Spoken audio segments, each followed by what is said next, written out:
भारत द्वारा surgical strike के बाद देश की राजधानी दिल्ली में मनाई गई खुशियां। बता दें कि सेना के द्वारा ऑपरेशन सिंदूर के तहत पाकिस्तान में जो आतंकियों के 9 ठिकानों को ध्वस्त किया गया, इसके बाद खबर आते ही लोगों में काफ़ी खुशी की लहर दौड़ गई। सड़कों पर लोग उतरकर भारतीय सेना के समर्थन पर जमकर नारेबाजी भी कर रहे और मिठाइयाँ भी बांटने लगे। करोल बाग में भी ऑपरेशन सिंदूर को लेकर लोग सड़कों पर उतरे और तिरंगा झंडा लेकर उन्होंने मिठाई बांटी। सेना और भारत सरकार के समर्थन में नारेबाजी भी किया। 22 अप्रैल को पहलगाम में आतंकवादियों द्वारा 26 पर्यटकों की नृशंस हत्या के बाद पूरा देश उबल रहा था।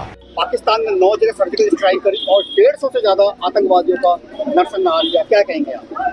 ये बहुत बड़े गर्व की बात है। मैं सुरेंद्र जी, राष्ट्रीय अध्यक्ष अखिल भारतीय व्यापार महासंगठन, सारे व्यापारी भाइयों की तरफ से देश के बधाई देता हूँ। अब माननीय प्रधानमंत्री जी को, अपने स्थल सेना को, अपनी वायु सेना को, अपनी नौसेना को और उसके साथ साथ अपने रिसर्च एनालिसिस विंग को, जिन्होंने एक्यूरेट पोजीशन बताई और हम वो काम कर सके। हमारे लिए गर्व की बात है कि आतंकवाद को साफ करना दुनिया में सबसे बड़ा काम है और भारतवर्ष ने उसको इस ढंग से काम किया कि लोग विदेश के कुछ देशों का नाम लेते थे कि वो आतंकवादी को सफाया करने के अंदर बड़ी परिपक्व है, लेकिन जिस प्रकार से भारतवर्ष ने करके दिखाया, किसी भी कॉमन सिटीजन के ऊपर कुछ वारदात करते हुए सिर्फ उसी निशानों पे जहाँ पे आतंकवादी बैठे थे वहीं पे सारा कार्य किया गया। ये हमारे लिए बहुत ही गर्व की बात है और तमाम विश्व को ये संदेश जाता है कि भारतवर्ष से ज्यादा परिपक्व इस स्थिति को कोई और नहीं कर सकता था। हमें इस बात पे गर्व है। मैं भारतवर्ष के तमाम व्यापारी भाइयों से, भारतवर्ष की जनता के माध्यम से बधाई देता हूँ और इस मीडिया के माध्यम से बधाई देता हूँ माननीय प्रधानमंत्री जी को और भारत की जनता को।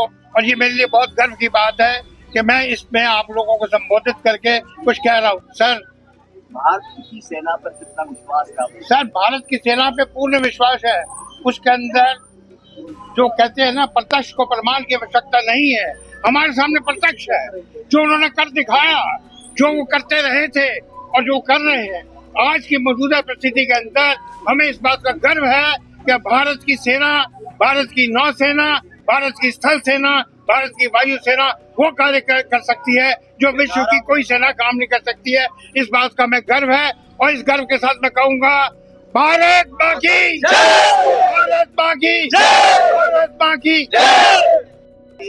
पिक्चर अभी बाकी है मेरे दोस्तों, अब आगे देखते जाइए मोदी जी हमारे क्या करते हैं। हमारी सेना जो है, तीनों जो सेनाएं हैं, वो इसके आगे क्या क्या करेंगी ये आप आने वाले टाइम में ही पता चलेगा आप लोगों को।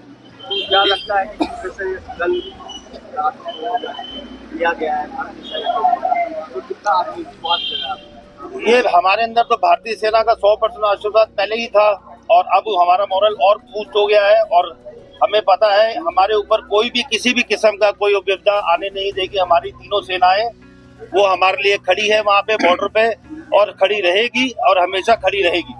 जिस तरह से 22 अप्रैल को ये एक कायराना हरकत करी आतंकवादियों ने, 28 निर्दोषों को जात पूछ कर, उनका धर्म पूछ के हत्या की गई, मगर बार बार जनता कह रही थी कि कुछ बड़ा करो, कुछ बदला दो और आज भी बदला लिया गया। क्या कहेंगे? ये तो अभी सर ट्रेलर है, मैं बता रहा हूँ आपको। ये जो बदला लिया गया है ये अभी एक एग्जाम्पल है उनके टेररिज्म के ऊपर कि अगर वो आगे से कुछ ऐसी कायराना हरकत करेंगे तो इससे बहुत ही भयंकर परिणाम उनको सहन करना पड़ेगा। मेरा छोटा सा सवाल है, जब भी इससे पहले 2 बार सर्जिकल स्ट्राइक हुई मगर विपक्ष ने बार बार सबूत मांगे थे, मगर इस बार पहली बार ऐसा हुआ है कि विपक्ष सरकार के साथ खड़ा है। विपक्ष सरकार के साथ ही खड़ा होना चाहिए था, पहले भी होना चाहिए था, जो उन्होंने नहीं किया। और इसी तरह अब जैसे इन्होंने प्रणाम दिया है और उसका सारी वीडियोज आ रही है, विजुअल्स आ रहा है, आई थिंक इसके बाद कोई प्रूफ की जरूरत नहीं है किसी भी विपक्ष को। प्रधानमंत्री नरेंद्र मोदी ने भी यह कहा था कि हम उन आतंकियों को, उनके सरपरस्तों को मिट्टी में मिलाकर ही दम लेंगे। इसके बाद 6 और 7 तारीख की रात को ऑपरेशन सिंदूर सेना के द्वारा चलाया गया, जिसमें पाकिस्तान में स्थित आतंकी ठिकानों को नष्ट किया गया, जिसमें जैश और लश्कर के भी ठिकाने जहां आतंकवादियों की ट्रेनिंग दी जाती थी, उन सब ठिकानों को ध्वस्त किया गया। ऑपरेशन सिंदूर के बाद जनता बेहद खुश है और अब अपनी खुशी का इजहार मिठाई बांटकर और सरकार और सेना को बधाई देकर कर रहे हैं। निश्चित रूप से यह गौरव का पल है। राजधानी दिल्ली से अजित कुमार की रिपोर्ट। तो आज के लिए इतना ही। हमारे साथ बने रहिए और देखते रहिए अनुभवी आंखें न्यूज। और पढ़ते रहिए अनुभवी आंखें अखबार। सोशल साइट्स, ऑनलाइन चैनल पे जाकर आप हमारे चैनल्स को देख सकते हैं, लाइक और सब्सक्राइब भी कर दीजिए। दोस्तों, आप हमसे जुड़ने के लिए अपना पासपोर्ट साइज फोटो और एक आधार कार्ड की फोटोकॉपी हमें भेज दें और हमसे जुड़ें। हमारे से जुड़ने के लिए इस नंबर पे आप हमसे बात कीजिए। हमारा नंबर है 8826227802।